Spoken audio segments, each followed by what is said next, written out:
Ladies and gentlemen, Lenin, V. Lenin, you all know who Lenin is, don't you?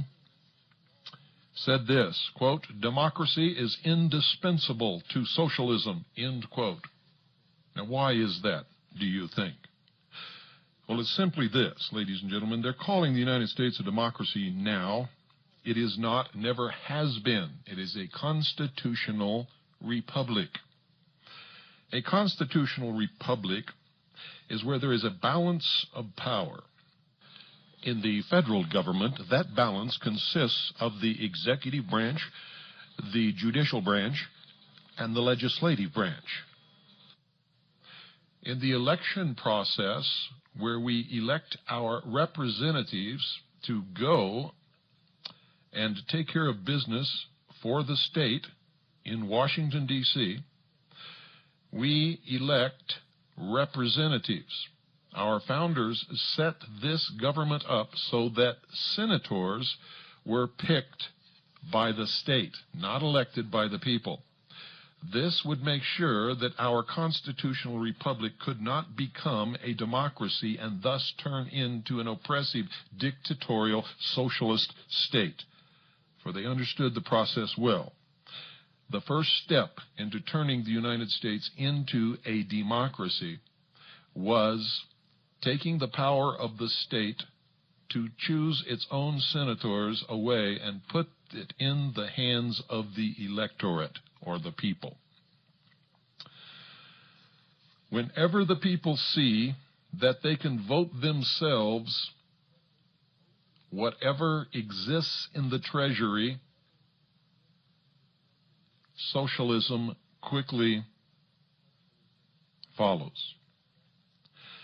For when the people find out that they can vote themselves whatever they want, and that's what's happening in the country today, people are voting themselves whatever they want, Congress is voting themselves whatever they want, everybody is moving this country more and more into socialism.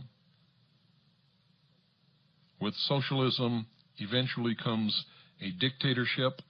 With a dictatorship always comes fascism in its various forms, or total and absolute control and ownership by the state of everybody and everything, and that is known as communism.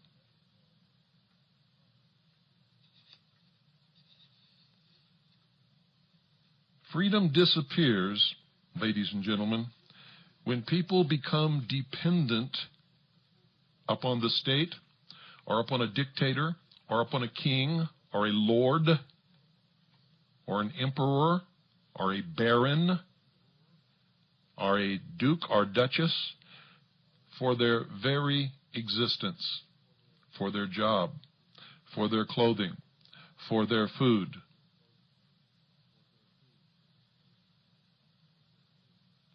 When this happens, people, without even realizing it, have become enslaved. In the pursuit of laziness and in the pursuit of the dole, getting something for nothing, which, folks, is a dream that never, never comes true. There is no such thing as something for nothing.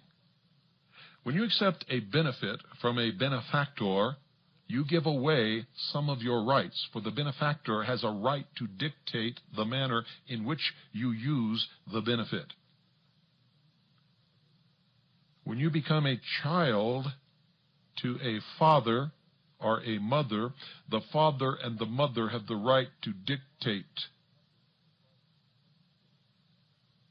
what time the child gets up, what the child has to eat, what kind of work the child does, if the child goes to school or if the child does not, what time the child has to be in bed, whether the child can go out, whether the child can drive a car, whether the child can have a bicycle, whether the child gets any gifts at Christmas time or any other time of the year for that matter. And when people become dependent upon the state, they become the child and the state becomes the father. And you had better understand that. That is why Lenin understood, and our founding fathers understood, that democracy is indispensable to socialism. Did you ever wonder why the United Nations military is called peacekeepers? Because Karl Marx said this. Karl Marx wrote the Communist Manifesto. I quote, "Peace is the absence of all opposition to socialism," end quote. Let me say that one more time. Karl Marx, quote, "Peace is the absence of all opposition to socialism," end quote. Did you know, ladies and gentlemen, that Karl Marx was a bitter failure at absolutely everything that he ever tried? Have you ever really studied his life? Probably not. He was a bitter, absolute failure at every single thing he ever tried. Did you know that Karl Marx was a racist who hated Jews, blacks, and the common man, in particular Slavs? That's right, let me say it again. Karl Marx was a racist. He hated Jews, he hated blacks, and he hated the common man.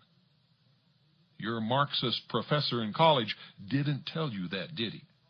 Did you know that Karl Marx was nothing more or less than a stooge for a wealthy capitalist named Friedrich Engels? Did you know that socialism was created by the rich as the ultimate method of enslaving and controlling the masses by making them totally and completely dependent upon the state? If not, ladies and gentlemen, I encourage you not to read college textbooks about socialism, but read the actual dialogues between Marx and Engels. You see, they were prolific writers. They wrote letters to each other and to other people their entire lives. Forget the textbooks. They're lying to you. Always, if you want to know the truth, go to the source.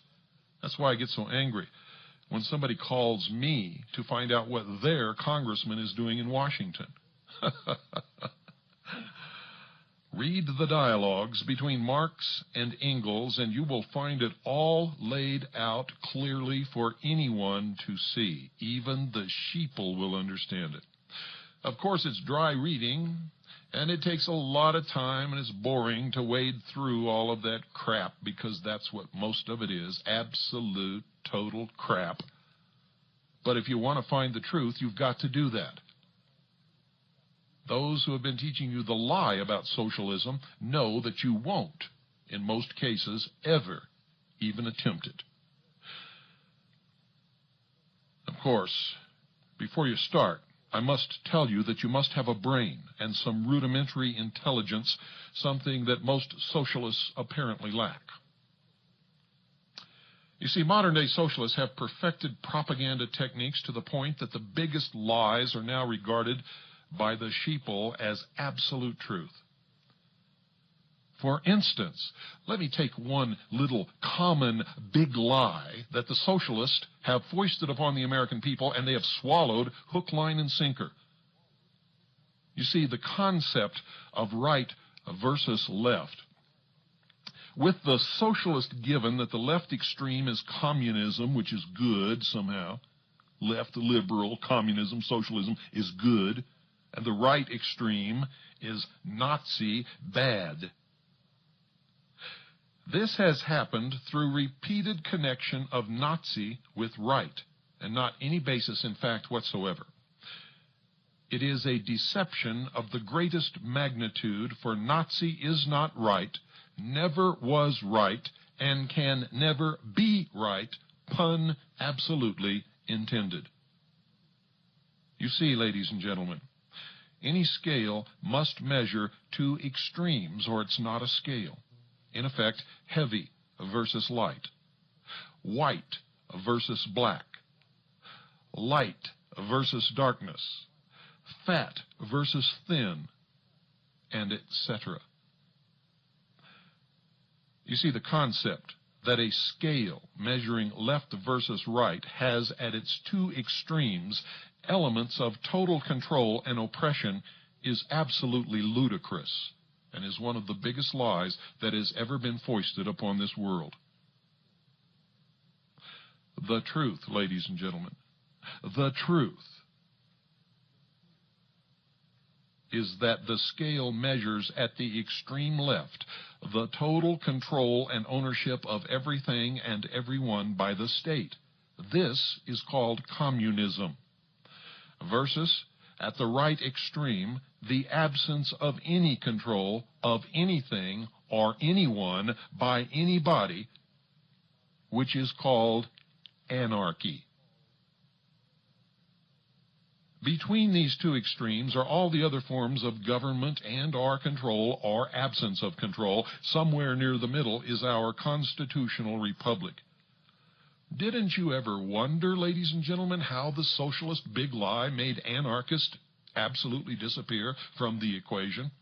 On the left was total control of communism. On the right was the total control of fascism under Nazis.